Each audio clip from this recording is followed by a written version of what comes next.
evening, everyone. My name is Sasha Leggett, and I'm the Executive Director for Pure Justice. We are a local nonprofit organization working on criminal justice reform, as well as bringing economic opportunities to marginalized groups, specifically those who are systems impacted. We want to have a conversation this evening to talk about how we bring an end to police abuse that terrorizes communities of color.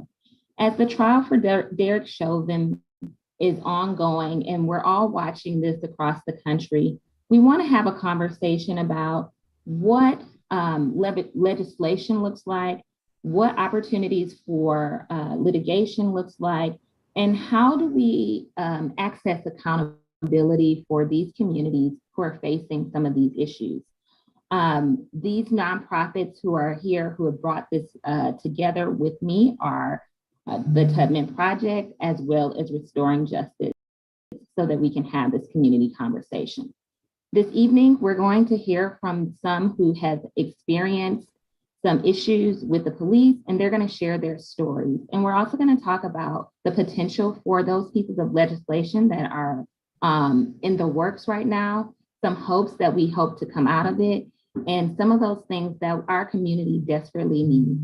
And with that, I'm going to go ahead and introduce our first individual, who is a poet. Jorge Renaud is a poet who is from the Southwest region. He's the Regional Director of Policy and Advocacy for the Latino Justice Coalition, and he has published poetry in various diverse range of, including the Texas Observer and the America's Review. Most of his written work is informed by his experience being a systems impacted individual in the Texas prison. He also possesses a master's in science of social work from the University of Texas in Austin. Jorge, take it away. Thank you. Hi, it's good to be here tonight. Yeah, I'm all that, and it's always weird hearing yourself encapsulated in some kind of sentence, right? It can't really capture you, but yeah. I am also honored to be the outgoing Civil Rights Corps poet in residence. And I think that one of the phrases that I heard most in the last year was "you're on mute," right? You're muted, unmute yourself. And of course, being an advocate and a poet, I wanted to take that phrase and have it symbolize how the work that we do is basically built around allowing others who have been silenced speak for themselves, right? So, short point, unmute yourself. Unmute yourself. Unwind the gag they have placed over your lips. And don't listen to those who try to relegate your existence to a hashtag. Some rhythmic, despotic, historically sweet soundbite that reduces you and yours to a citation in somebody else's textbook. Unmute yourself. Fling away the muzzle they have tied around your mouth and proceed to violently sing and screech. Ain't no calm preaching here. No beseeching. We've had enough of that begging, believing in the system being nice shit. Unmute yourself and claw away the laws they have shoved down your throat, trying to limit when and where and how you can vote in their desire to reignite the cooling embers of the dying fires of their exclusivity, of their members-only clubs built upon the wretched whiteness of their bewigged judgments of all that is right and just. Unmute yourself. Clear away the fog, the doubt, the fright, the fear that they might have to hear and be offended by some less than humble demands come tumbling out, straight from your gut, up through your unclogged throat, and finally, loosen your unmuted voice after centuries of strangulation. All right, that was unmute yourself. So now a very short one. With liberty and justice, you say for all, but do you mean even that one at the end of the run, gibbering in his puddle of piss? Or have you missed the mass of media, that massive exhalation of bile about his singular vileness? Because that one too is my brother. So now we'll give it back to y'all. Thank you. I will mute myself. Thank you, Jorge. Um, Good evening, everyone. Thank you for tuning in to the Houston Policing Town Hall, community conversation on confronting police abuse. My name is Roshan. I am the organizing director for the Pure Justice organization and best-selling author of Stolen Identity. I am introducing Isaiah Carey as the anchor with Fox 26 News in Houston. He has been a broadcast journalist for the last 20 years. The Louisiana native has won various awards, regaining from Emmys to the Society of Broadcast Journalists. He's currently host Isaiah Factor Uncensored at 10:30 p.m. weekends on Fox 26 and Fox Soul. Everyone watching, please welcome Isaiah Carey. Thank you guys for having me here on the community town hall meeting. It is my absolute pleasure to be invited. We want to touch all the issues that are affecting us when it comes to social justice and how we are treated by the police in various cities around this country. We also want to get the audience involved in this conversation.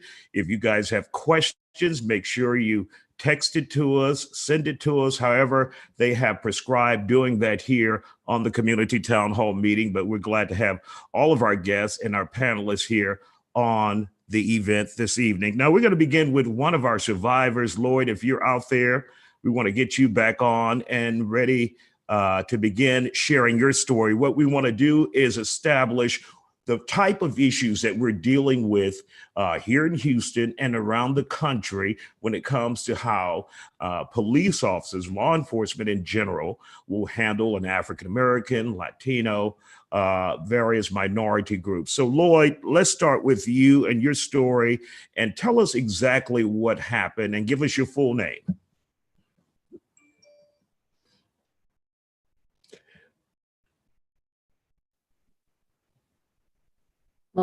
Lloyd, just like the poet said, you got to unmute yourself. Unmute yourself. How appropriate. That was such a good credence and a segue to this moment. Thank you, Mr. Carey. I can still breathe. To tell my story. It was January, the weekend of my birthday, 2017. I was gifted a series of tickets for my birthday from the operations manager of the Rockets.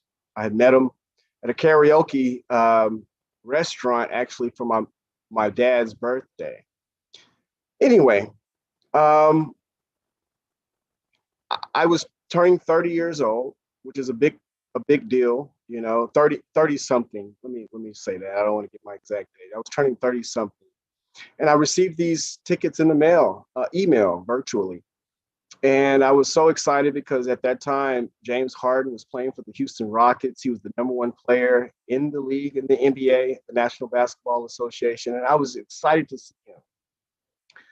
To make a long story short, my girlfriend at the time, she gifted me with these tickets at that moment. And I was excited. She told me over the phone while I was at work. I left work. I came straight to meet her. We got an Uber. We rode to the game. It was at 6 o'clock, I believe. Well, anyway, after checking in, I believe my girlfriend received a QR code, which was the virtual way of them being able to identify us checking into the stadium at the Toyota Center in Houston, Texas. And as we checked in, she showed her the QR code, and the security person, scanned it, and we received our physical tickets. At that time, we walked in, we looked around at all of the concession stands, and we looked and tried to find our way to our seats. And so we eventually got to the rotunda where our seats were labeled on our tickets. I don't remember the actual rotunda or the zone at this time, but we went in, we showed our tickets to the usher once we approached a certain point, because these were actually very good seats, not exactly courtside like Spike Lee in New York in New York, but it was within 30 seats from courtside. So they were very good seats. And so we approached the usher, and the interesting thing at that moment, I recognized that the Anglo visitors in the stadium and the other patrons as well just walked on in, just business as usual. I don't get these type of seats every time I go to the Rockets, and I've been to the Rockets games a few times, but these were special seats. And so I showed my ticket to the usher who was standing there, who stopped me, and that's the only reason I pulled it out of my pocket to show him. And he said, "Sir, where are your seats?" And I said, "Well, I gave you my ticket. Maybe you can help me. I've been looking, trying to find where they are." And so he finally points into a section, and I'm with my, I'm giving my ticket, and I'm trying to find where my seats are. And he says, "Okay." And so he gives me my ticket back. I take my ticket, I put it back in my pocket, and I proceed to walk up the several stairs into the row in which my seats were placed. And I was like, man, this is great. I see Harden warming up, taking his jumper shots. I'm excited. And so I'm with my girlfriend, and we're just having a very good time. We're enjoying ourselves. We enjoy the first half of the game, which I just took you through 25, 30 minutes of what we saw. At halftime, the operations manager who gifted me with the tickets came up the stairs and said, "Hi, Josh, happy birthday. Are you enjoying yourself?" I'm like, "Yes, I'm enjoying myself. Thank you so much. This is such a surprise. I mean, I can't believe this. I'm actually seeing James Harden in person, this close up." And so he and his good friend join us, sitting elbow to myself, and his friends sat next to us. We enjoyed the rest of that first half, the rest of that second half ending. And at halftime, I was like so thankful. I was like, I haven't had a drink. I'm an eligible adult. It's my birthday weekend. I got some really nice tickets. I want to bless everyone with, can I bless you guys with drinks? What do you got? And so I received the orders of what everyone wanted who was sitting on our seat, who was with the person who blessed me with the tickets. And on my own volition, I walked downstairs at halftime, and I came back up the stairs, and I said to the guy who blessed me the tickets, I said, "Hey, I'm not going to be able to bring all these by myself. Can you tell one of your friends to come with me, the guy who came with you?" And so he says, yeah. Why don't you go with Lloyd? And so I went down to the concession stand, and I took everyone's order, and I had it written down. I asked for everything that I needed and I wanted. They gave me the drink. I paid them. I walked away. I gave the guy who came with me his portion so that he can carry him. I had mine. I carried him. At that point, I had nothing to drink at all. So we go back through the concourse, go back to the rotunda as usual. And I noticed the same thing I noticed the first time. Everyone of a non-melanin skin pigmentation just walked right on through and never had to furnish a ticket, never had to brandish any seating arrangements at all. But when I walked through the rotunda that specific moment, the gentleman that had came with me, that was instructed to go with me to carry the drinks for everyone else that was there, he walked right before me, and the usher never asked him a question, never asked him anything. So I'm going, holding my drinks for everyone else that he didn't have, and I'm going through the rotunda, and they stop me. They say, "Sir, what's your seat number? Where are you sitting?" And I said, "Hold on, it's kind of hard. I'm holding these drinks right now." So I set the drinks down, and I say, "Give me a moment. Let me position myself so I can set my drinks down." And then I reached into my pocket, the same pocket that I reached in before, and I gave the gentleman the ticket. I gave it to him. And he looks at it, and he, checks the authenticity of it, and he returns it back to me. And I take the ticket, I put it back in my pocket, I grab my drinks, and I try to follow the guy, who went with me, because I don't exactly remember where I was in the crowd at that moment. So I start up the stairs to follow where he was going to go to my seats. I'm stopped again, and they asked me, "Sir, where are you sitting? Where are your seats?" And I said, "Well, I'm following the guy who was with me. I don't exactly know my seat number, but here's my ticket." I pulled out my ticket a second time, and the third time at this moment. I've given it to him, and he looks at it, and he looks at it for about a good 30 seconds. And at that point, I felt disrespected because I'm seeing people move me out the way, pushing me out the way to see the third quarter against Golden State. I can't remember the team, but it was a good game. You know, it was the beginning of the season. I was so excited to see that second half. Well, Mr. Carey and everyone listening to the sound of my voice, I was asked a fourth time, "Are you sure you're supposed to be sitting over there?" I said, "Yes, it's my birthday. They gave me some tickets. You know, I'm just trying to have a great time, enjoy the game. They're actually starting right now. Can I please have my tickets?" So he gives me my ticket. He kind of throws it at me, and I, caught it, holding the drinks, and I'm trying to carefully, again, place it into my shirt pocket. I walk to my seats. 5 or 10 minutes later, Mr. Carey and everyone who's listening, someone comes out in a black suit, all black suit, and they say, "Hey, you come here, you come here." And I said, in my mind, I was thinking they couldn't possibly be talking to me because I've already shown them my ticket. I came in, I showed them my ticket. They scanned my QR code. I don't know what's going on. I'm sitting with one of the operations manager of the Rockets. He's right next to me. So I ignored it. 5 minutes later, another guy comes out with an all black suit, an earpiece in his ear, and he says, "Hey, you come here, you come with me." And I ignore it once again because it's a big crowd. And my attention is focused on the game. I love basketball. I played in high school at North Shore, which is a state championship team in Texas. And so anyway, 10 minutes later, guys, 10 minutes later, an officer comes up the stairs and he says to me, he comes halfway up from where the usher was to where I am. He's halfway up and he says, "Hey, you come with me."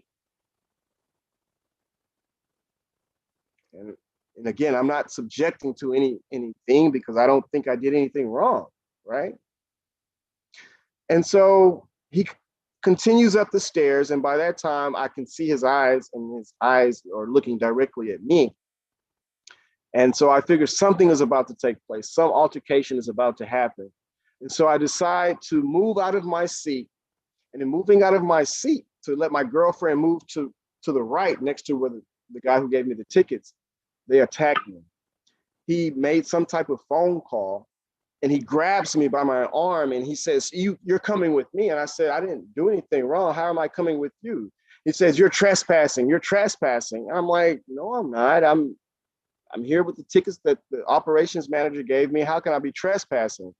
I said, "I'm not going anywhere. I'm enjoying the game. It's my birthday weekend. Please don't disturb me and my girlfriend, at the time."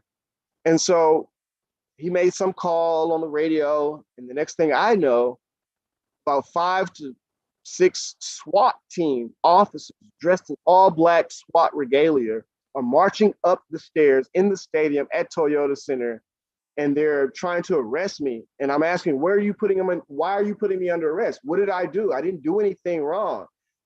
I just came straight from work. I work for the government.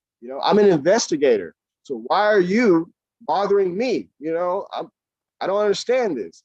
And so they start trying to handcuff me. And to make a long story short, I, was beat up, and I was hit, and I was attacked by 5 predominantly white male officers in SWAT regalia with full SWAT gear in a stadium on my birthday weekend that I was given tickets to go to a Rockets game. I was Ultimate reason, Lloyd, what ultimate reason were you given for your arrest? That I was criminal trespassing. And what eventually happened with the charges in this case? The charges were dismissed upon prejudice, Mr. Carey. Let's Now, I bring don't know what I don't know what upon prejudice means, or upon bias, dismissed upon bias or prejudice. I don't understand legally what that means. But I walked out of court. I spent 2 days in jail, and I walked out of court, and the case was dismissed. let's bring Justin Hansford, who is the director of the Thurgood Marshall Center for Civil Rights at Howard University School of Law. In Justin, when you hear a case like that Lloyd went through, are you at all surprised or shocked that this happened to him in his Black skin? Well, first of all, thanks for having me. I am not surprised, although I think I'm definitely saddened still and angered still, but I can't say I can use the word surprised. The problem that we saw most recently, most famously now, encapsulated by what happened to Mr. George Floyd, created the biggest protests in the history of our country, because it is not surprising. It's not a situation that's a one-off situation. And the issue is one, again, I think that we have to understand, and I think most of the audience does understand it. It's not one where these are 5 police officers who are exceptions to the rule. And I think that's a difficult reality to come to grips with. Oftentimes those officers, if you talk to them, they wouldn't see anything wrong with what they did, and they would say that they were just doing their jobs. And maybe they are just doing their jobs, which means that the jobs maybe should be eliminated, or at the very least changed fundamentally. But I'm just glad that Lloyd is okay, and he's here with us, because those situations have happened all too often. Over 1,000 people are killed every year by American police. And, I'm just happy that he is safe, and hopefully he'll be able to find a way to get some justice and some sort of sense of equity and fairness out of what happened, after what happened, so that he can move forward with the rest of his life. Mr. Hansford, one of the things you mentioned was with police, maybe get rid of, and I don't know if that was the word you wanted to say, or change their job description. In many instances, when you say get rid of, that's when you lose a portion of your audience and supporters with the idea of defunding the police. So did you mean to get rid of, change what they do, exactly what? Certainly get rid of, in the sense that in that situation, there certainly was a need to find ways to create a safe environment for those people who were attending that sporting event. So we can make our own conclusions as to whether what they were doing created a safe environment. I'd argue that they made the environment less safe than it would have been if they had just not been there. Or more importantly, and I think more fundamental to the conversation that's been happening around the country, can we think of other ways to use the money that was spent on creating their jobs to create a safer environment, which would not lead to these types of tragic consequences? And it may not be the case, and I'm speaking on my own behalf here, it may not be the case that you snap a finger, fire every single police officer in the state overnight. And I think people tend to think in extremes, and think that when folks call for divestment in law enforcement and investment in other ways of creating safe communities, they tend to envision some dramatic, unworkable, inefficient, non-pragmatic solution. And it's easy as a lawyer, I can tell you, when you're debating a straw man argument, it's always easy to win if you're debating a straw man argument. But that's a straw man argument. I don't think many of the people calling for fundamental change are calling for something unrealistic and unworkable. People mean different things by that. What I mean by it is that we have to look for workable alternatives. And I'm a lawyer, I'm a pragmatist. Find those pragmatic alternatives, make sure they work first, and bring them in and make them workable in our current environments. Do it as fast as you can, but you don't, create chaos in the meantime. So yes, so just to clarify, yes, I do mean that I don't necessarily feel like those individuals made that stadium safer that night. I don't really feel like paying them money to do other things in that environment is really going to do anything to make that stadium safer either. I feel that there are, whether it's through technology, whether it's through simply finding people who can gain information and provide assistance and not use force, other types of people who could be in the stadium. I'm using this specific example. There are many different things that you could do with we're talking about probably hundreds of thousands of dollars that was used to pay for their activities over the course of the year, and probably more money to defend them when they go to court, to review their activities. Some people may say, well, train those officers better. But I just want to stop and consider for a second how foolish of a notion that is. If someone was to say, just train them, those people didn't go and beat up anybody else in the stadium that night who didn't have Lloyd's skin color. They somehow magically knew not to beat up, the other people who they felt comfortable being around. They don't need to be trained in how not to beat up people unfairly. They already know how to do that. So it's a really good, I'm a lawyer, so I'm going to use the term like case study or, things like that. It's a really good illustration of the discussion that we're having here, to look at this incident and ask our systematic questions using this incident as a barometer. What would have changed things here? And I submit that you couldn't have trained those people differently because they already know how to not be violent.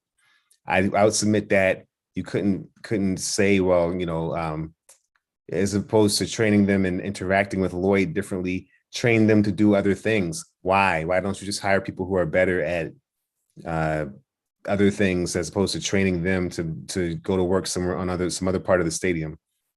So that's a discussion in a nutshell to me. I think that people are having really important discussions about this, and we should listen to everybody's viewpoints. But my position is that, yes, some of those people who were involved that night don't really need to have a job doing what they do. Go ahead and get rid of their jobs. And Justin, Lloyd took us on a journey this evening at the Rockets game. And it just didn't start and end with police. It was also the average employee who looked at his Black skin and felt like he did not belong there, or he was up to something nefarious, or a stolen ticket or counterfeit ticket, what have you. When we look at the bigger picture, we always point the finger at the Karens and the Darrens out there. But we've had occasions, and recently I had a conversation with Black Police Officers Association here in Houston. And they asked me, Isaiah, have you heard of any problems where our Black officers are tougher on us, Black people, than they are with whites or Hispanics? And I said, I get that call all the time. So when you look at law enforcement, you can't just look at white law enforcement. Sometimes you're looking at the blue, and it will turn an African-American or Hispanic officer just like the other bad apples in the basket, if you follow me. So number one, Justin, we're talking about the employees who brought his skin color into the issue by not trusting him. And then we're talking about police in general. How do we deal with those issues as African Americans, as Hispanics? Because many people want to tend to point the finger just at white officers, but it's systemic in law enforcement, not limited to one color. That's a great point. I think that we're talking about a way of viewing the world when you're talking about the problem that we're facing. It's not a problem that is centered around individual personalities or individual bad apples is the term we like to use. And the creation of that surveillance mentality and that punitive mentality is something that can take place very efficiently in the police community. Their policing is their call to action. So no matter what your skin color is, you're part of that community. That's what you're doing. You know, when I walk down the street earlier today, I walked earlier today to get some juice, a bottle of juice from the juice bar.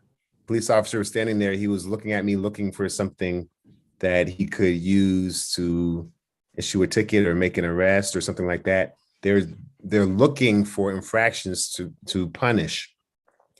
What's important in what you described, once we talk about the other staff members at the concession stand and people of that nature, is that surveillance mentality, that mentality of looking for things to punish in certain people, is a lens, it's a mentality, it's an attitude that can find its way over the walls of the police station into the minds and the hearts and the spirits of other members of the community.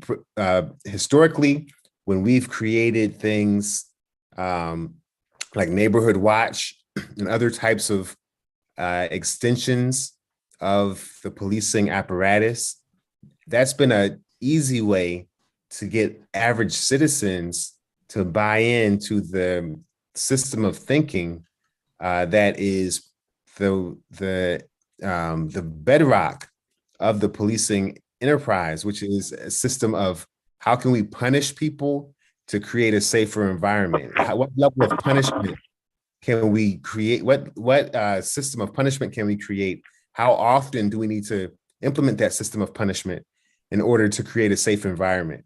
One of the fascinating things about this moment is that people are rejecting the fundamental concept which says that you create safe environments by punishing a certain amount of people or punishing certain people based on your viewpoint of whether their behavior fits your liking.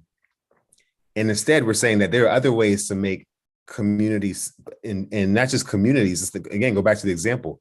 What is the best way to make that stadium safe? Is the best way to make that stadium safe to have staff members and police going around looking for punitive actions? Or could that money have been reinvested into making sure that there were no slip and fall accidents because you have people cleaning the aisles?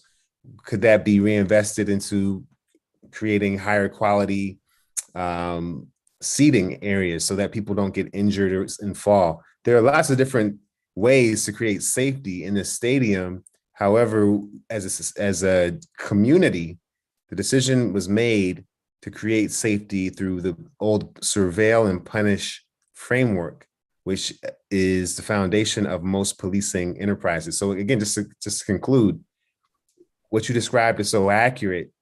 It doesn't matter what your age is. You can be a junior police officer. You could be 8 or 9 years old. You're still there. It doesn't matter what your race is, gender, anything, class. The lens of punish to create safety is a particular way of seeing the world, and the foundation of that view, that world view, comes out of the policing apparatus, and it is spread throughout all of our neighborhoods, in the minds of our friends and family members, and people who staff the concession stands at basketball games, and of course up into the level of our politicians and our leaders, so that it's not only your interaction with the police on the street that is going to be mediated or governed by a punish to create safety mentality. That's going to be at your office with the private security guards. It's going to be at the basketball game. It's going to be everywhere everywhere you go.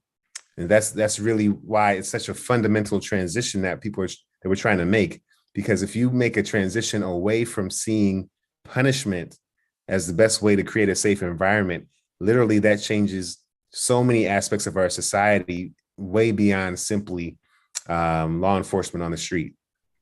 We have Barbara Thomas, who is joining us here in the conversation. We'll get to her. Barbara, if you can unmute your microphone. And Justin, I have just one more question for you as we continue on this. We have seen a lot of nationally proposed and locally proposed George Floyd legislation in hoping to deal with the social injustice that we have seen around this country.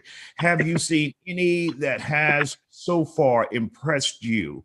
And in your mind, as an attorney, as someone who watches civil rights issues, that impressed you, that will make a difference in this country? And can you legislate change? Well, those are two tough questions. Just take one of them. Just take one of them. And tell us which one. Yeah.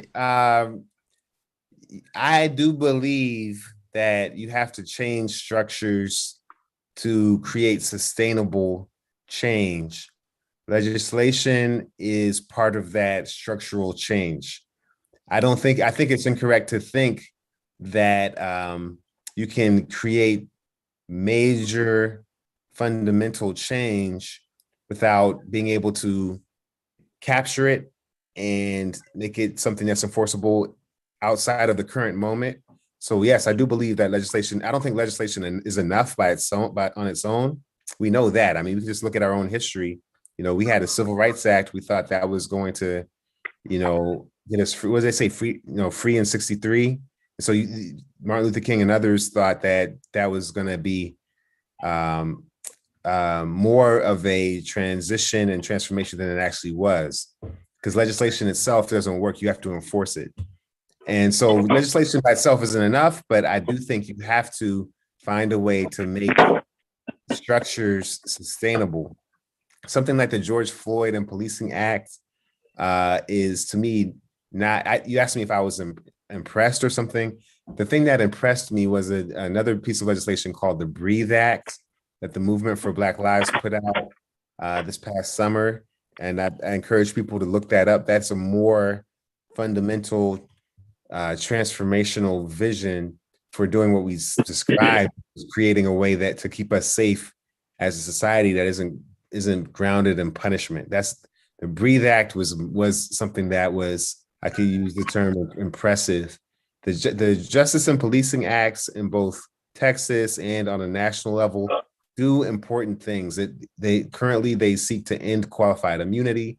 I know on the national level, there's some data collection that's taking place. Nationalized use of force standards.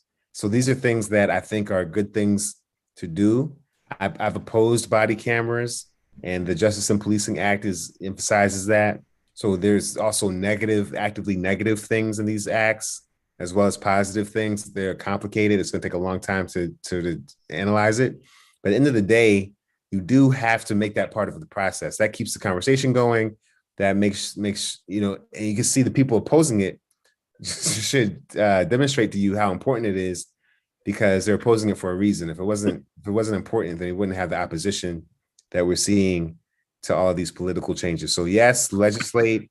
No, it's not going to be enough for change.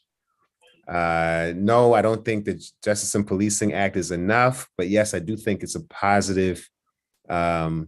There are positive pieces of that legislation that I do support. All right.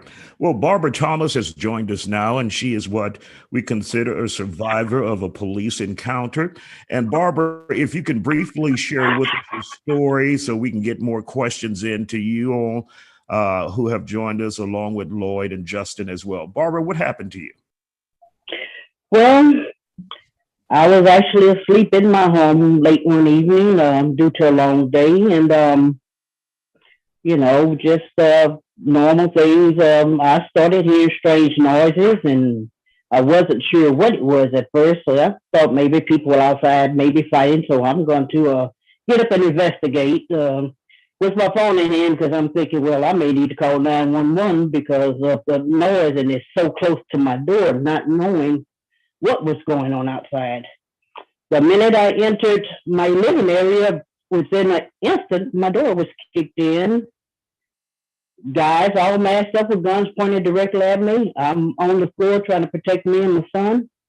Not knowing who these people are, I'm thinking home invasion. Telling them, crying for my life, take what you want. I don't have anything of value. All the while, they're destroying my room.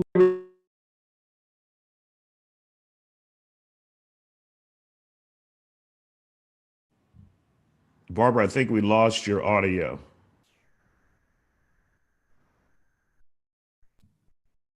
But we'll get back to Barbara in just a moment, as soon as we get her camera back up. Justin, let's go with you. All right, I'm sorry. Okay. Are you there? All right, go ahead. Are you there? Yes, we're here. Can you hear me, Barbara? Are you there? Yes, I'm here.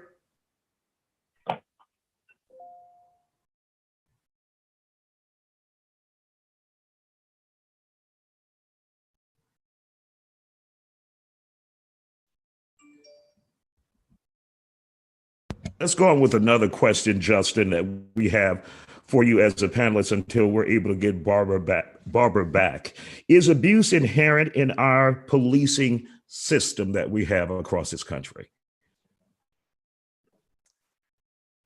Sure. So I think that abuse has always been inherent in our policing system.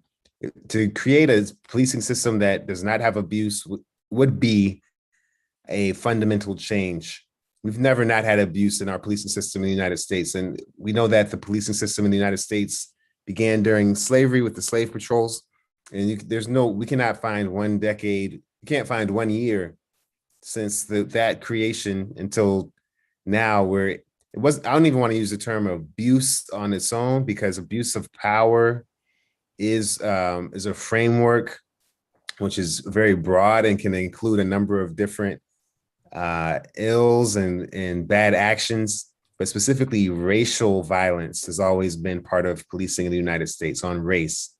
There may have been times where other types of abuse weren't as prevalent, where corruption wasn't as prevalent. But you'd be hard pressed to find that time. But one thing we know for sure, there's always been racial violence and abuse on the grounds of race. There are certainly ways, I believe, that we can lessen that violence and abuse in the short term.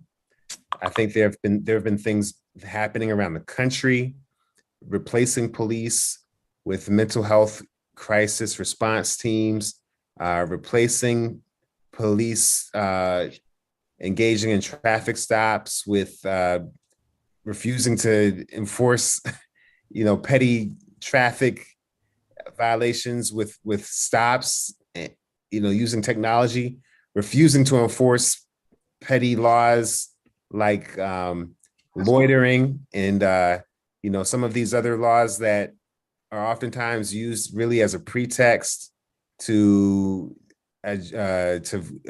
approach undesirables, nuisance laws. This has been something where people have made some gains around the decriminalization of certain acts. We've heard about decriminalization of things like marijuana possession, but there's a lot of decriminalization that needs to happen because there's way too many things that are illegal. And one thing that I think people should remember, think about the George Floyd case, think about cases down there in Texas. Of course, think about Sandra Bland. All these situations where there were minor petty activities that were criminalized that gave police, in their minds, and also in the views of the law, justification to kill people brutally on camera and all these things. So for over minor things. So that is a use of power that is violent.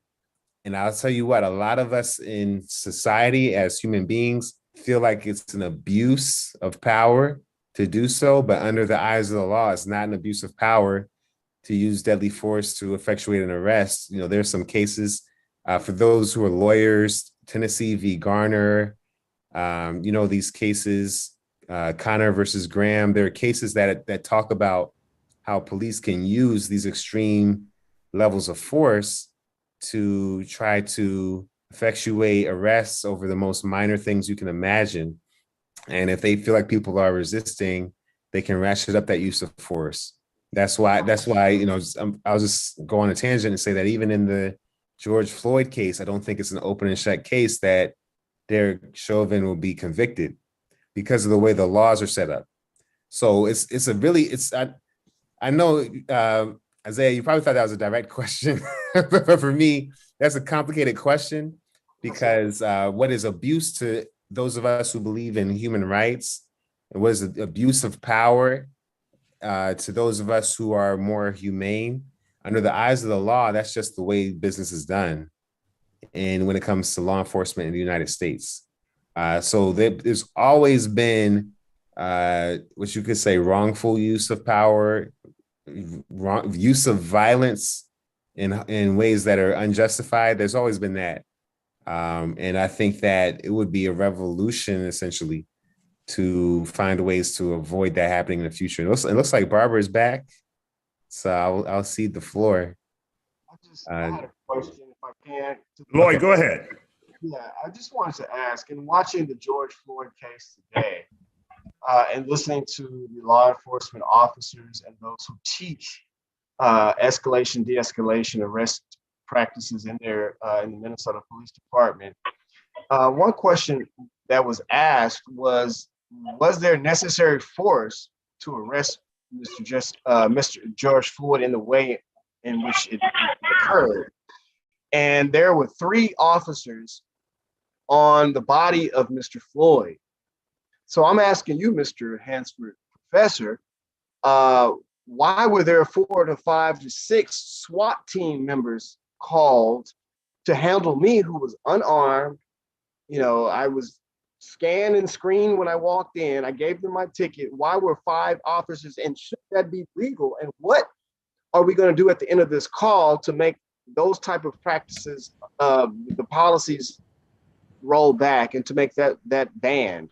And Lloyd, to help Justin with this question, were the officers off duty already stationed at the Rockets game? Were they working for the Rockets at that time, or were they called in from HPD? Do you know that? You're asking me that, or Yeah, just to help Justin with the question. Oh no, well, again, I was motioned by the same officer once. Once I didn't respond to that motioning or signaling, whatever he was trying to do, then that's when moments later the SWAT team was called in. Okay, but you don't know if they were off duty working. I don't know. Okay, got it. I know I was transported by a Houston Police Department. Okay, so Justin, if you've ever been to a Rockets game or any game, ton of police officers there, and many of them, in many instances, they're working for the Rockets off duty, but they still are police officers for the city. And it would have been just, in my mind, crazy if they called from the game and said, we have this one guy in the stand, send us a SWAT team. I'm 145, 150, guys. 6'2". Right. I'm 6'1". On his birthday. On his birthday, the devil is busy. Justin? Right. Well, I mean, Lloyd, you raised a good point. Even with George Floyd, you saw the congregation of officers around, and it's sort of there are 2 things happening. If you want to know the real truth, there's the official line that they'll give, but that's not really what the real truth is. The truth is, number one, most police officers don't have anything to do most of the time, and idleness is the devil's playground. And most police officers may have 1 or 2 incidents in their 20-year career where they actually will be involved in stopping a crime using force, or something that's really useful, like in the way that you picture the police officer as a sort of a Batman with a uniform. Most of the time they're paper pushing at the desk. So when there's some action involved, they train a lot for it in their training academy. They all jump at the chance to actually have something exciting happen, because usually there's nothing. So how often does that actually take place? It takes place way too often, but think about the millions of police officers around the country. Most of them spend their days pushing paper. So the real reason why they were so eager to all jump in is, they thought this would be some excitement, and now's their chance. That's the real reason why they all congregated around you, and they acted as if you were the Joker or someone they had to call for backup and get everybody they could think of, because they were in their minds building it up to be something really dramatic for their own sense of adventure. That's really what took place. In terms of what sort of official line they'll give, I mean, it's hard for me to think of it that, if you have a weapon or something, and they can say, well, we need 20, 30 people because, he might have a nuclear bomb on him, or who knows, So that's the official line, but the real reason, and it does go to the question here, right? Do we need all these police officers? Do we need to pay them all this big money to sit around and paper push, or things like that, and to stand around at games? Again, the average police officer will never even have an interaction like this. They'll be just watching the games for free and getting paid a lot of money. I mean, I'm sure they do get paid to train. They train, and they do the paperwork. It's not really worth the investment. The investment would be, if you want to protect the players, put up a fence or something. I don't know. There's a lot of things you could do to make the players more safe than pay these folks to stand around. But I think that at the end of the day, those are the types. It's really a question of cost benefit and figuring out what is the most effective way of keeping people in that stadium safe. And your experience demonstrates the fact that paying a bunch of police officers to do that is not necessarily the most effective way to keep people in that stadium safe. They had nothing to do other than to go around and come to you and act like we're King Kong or something. And that's just an indictment on them and how they view. They could have simply asked me for my ticket. Yeah. Just like the first usher did. I would have brandished my ticket. Lloyd, let's get Barbara in. We only have like 6 or 7 minutes left. Barbara, can we get you in? Barbara, your microphone is off again. Okay, are we there now? Okay, so the police officers came into your house. They kicked down the door. You are pleading, saying you don't have anything of value. And what happened? Literally, I was still held at gunpoint while they ravished the house. And for the brief few minutes, until one guy hollered out, well, this place is too clean. Something's wrong. Only then, one sat on the edge of my couch away from me and asked me to get up. Then he announced he was HBD, and my first words were, get out. They did not leave instantly. They sat there and told me about things I knew nothing about. And I asked them to leave. They did not leave. Actually, I was held hostage in my own home for 35 minutes. With the actual AR-15 rifle pointed directly to my head.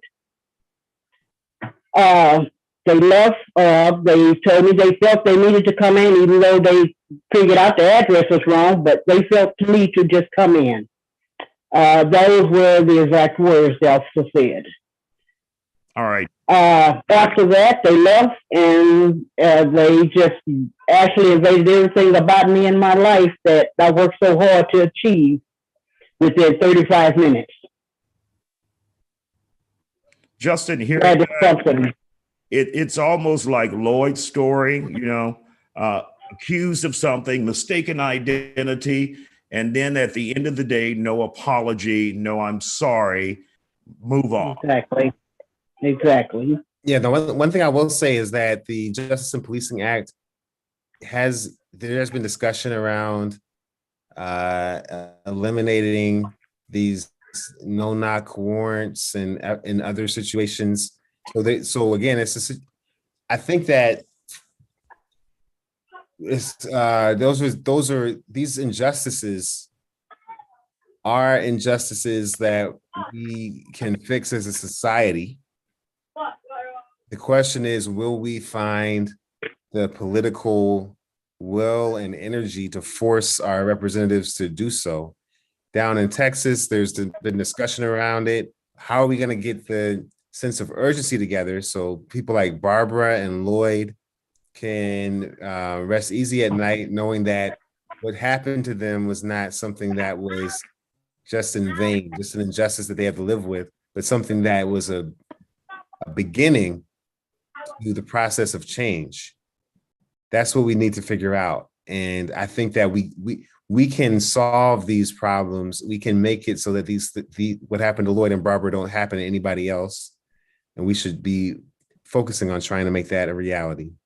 One of the roadblocks that we have seen around the country, in particular in southern cities and northern cities as well, where unions are very strong, is the effort to block change by police unions.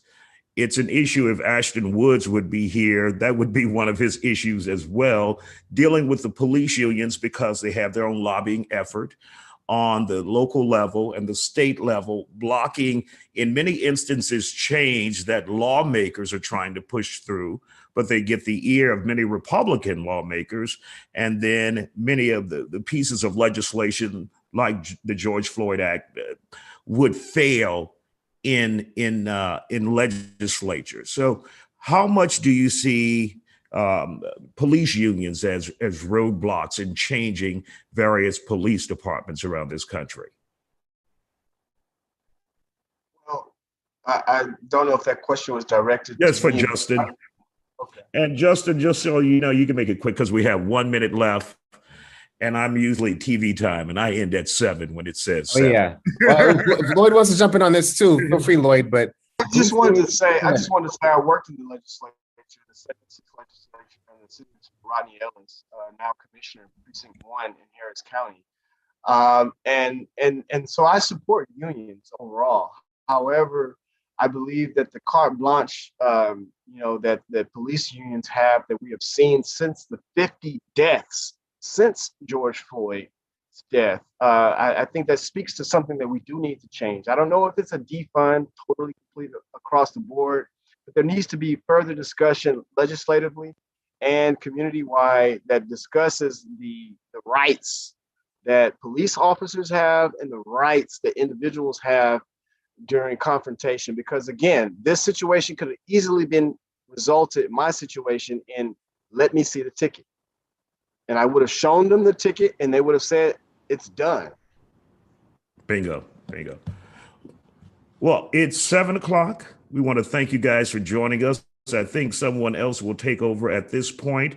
Amber, you guys are listening. So I want to thank you all for giving me the opportunity to serve as your moderator here. We want to thank Barbara Thomas, also Lloyd and Justin for their perspectives and expert opinion here on this community town hall meeting virtually, my first virtual town hall meeting, but I enjoyed it and glad to see many of you guys. I think it's, is it Sasha? It's Sasha. Sasha, go ahead, take over. Thank you so much. Oh, no problem. And we appreciate you. We know that you stay on top of these issues. Justin, Lloyd, and Barbara, thank you so much for sharing your stories and your expertise on these issues. We know that we have all these conversations about policing and how it can be done better. The reality is that police know how to police better because they police better in other neighborhoods and they police other people better. And so it is not unfunded upon us that racism is a really big issue in this space, that there are structural changes that have to happen. And people who look like us, Black and Brown communities, should not be treated any differently. We're not here to demonize any particular police force, police broadly. We just want to be treated fairly. We want to be seen as equals, and we want people to be held accountable the same way that we are held accountable for crimes if we commit them. And this is what this is, abuse of power is a crime, and we want to see something done about that. And so what we're doing is we want to have this call to action. If you're a person who have experienced police abuse in some way, shape, or form, and you would like to share your story with us, please feel free to call us or text us at 281-779-4409 or email us at htxpoliceabuse@civilrights4.org so that we can get your we can go ahead and get your stories out there and hear them. We're also doing a call to action to attorneys who are interested in litigating some of these cases and may need some assistance in doing so. So if you're interested in getting involved, we'd love to hear from you as well. If you're interested in gaining more experience with these kinds of cases and gaining some training and some mentorship, please reach out to us at htxpoliceabuse@civilrightscourt.org. Like I said, this is a movement for fairness. This is a movement to end racial injustice. And this is all about accountability. And we believe accountability should be equal across the board. We are held accountable for our actions, and we want to make sure that bad actors in our police force are accountable the same. And after that, I'd like to go ahead and thank you all for watching and turn it over to Jorge to wrap us up this evening. Thank you so much. Hi. Oh my God, talk about an incredible conversation. Thank you all so much. I just want to comment as an abolitionist. I felt the, the urge to jump in there a couple of times, but I want to say, Justin, you did a tremendous job. Lloyd, I really appreciate what you had to say. And it was just incredible. Thank you all for that. All right, here's what I'm going to do. When I came on with the Civil Rights Corps during the poetry, they had me do, what I wanted to do was get some of the case that they had actually done and write about the people who had actually gone through the process, right? So these couple of poems I'm going to read is, I started with the actual, some of the stuff that actually came out of the courts, some of the dialogue that came out of the courts, and I visualized and I went from there. So I'm going to have a couple of lines of a back and forth between a judge and a defendant, and then I'll read the poem. Do you have any place else to live before I consider you for a personal bond? No, sir, I don't, but all right, your bond will stay at $1,500. What is a personal bond? A personal bond is where you have a place to stay. You just told me you didn't have a place to stay, so I'm not going to consider you for a personal bond. Where I live. She tried to tell him about the Impala, but he hadn't let her talk much.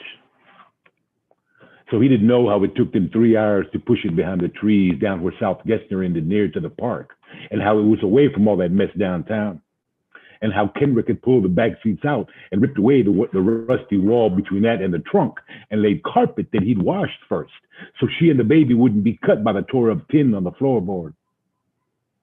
Or how they took a cooler for the food and bolted it down, although the pan still fell off the dash and banged them on the head when the wind got heavy. And they had to keep taping the plastic where the windows had been or the mosquitoes got really bad. She wanted to tell him how they weren't out on the street or in a camp out in the woods or under the freeway bridge, or to explain how the outreach lady had come to see them and given her a carriage and some coupons for baby food and Pampers and said she knew how to find them if she had to. And didn't that count for little? Didn't that mean something? This other dialogue. Are you requesting a court-appointed lawyer? I guess, sure. Give me a yes or a no. Yeah. Give me a yes or a no. Yeah. I asked a question that calls for a yes or a no. I don't expect anything but a yes or a no. Not a mm-hmm, not a maybe so, not a yeah. Or I said yeah. I heard what you said. Your bond just went up to $2,000. It was worth every penny that I don't have, mama. I didn't have nothing left but my words, and he making me pay for them. They took Joaquin and Jackie up to live with the state and won't let me see my own children. Two jobs, mama, stinking from those chemicals. I sink that mop in each morning and then walking to those cars 100 times a day. People bitching because they didn't get their goddamn onions and just to pay fines. And he telling me yes or no like he a king. And you think I don't know about serfs and peasants and slaves and master this and master that? And he pissed because I said, yeah. Is that the law, mama? I don't have nothing, not a dollar and not a dime. And he worried about, another minute, mama. Just one more minute, he'd have had to give me life or bury me under that goddamn courthouse because I don't have nothing left to give, mama. Not one damn thing but my words, and he'd have had all of that. I thank you all for letting me come on. It's hard getting the voices of these individuals in this system, but I did my best. So it's been an honor. Muchas gracias, Jorge Antonio Renao. Muchas gracias, mi poeta. Thank you. Thank you all, man. Thank you. Thank you. All right. Thank you. Thank you, everyone.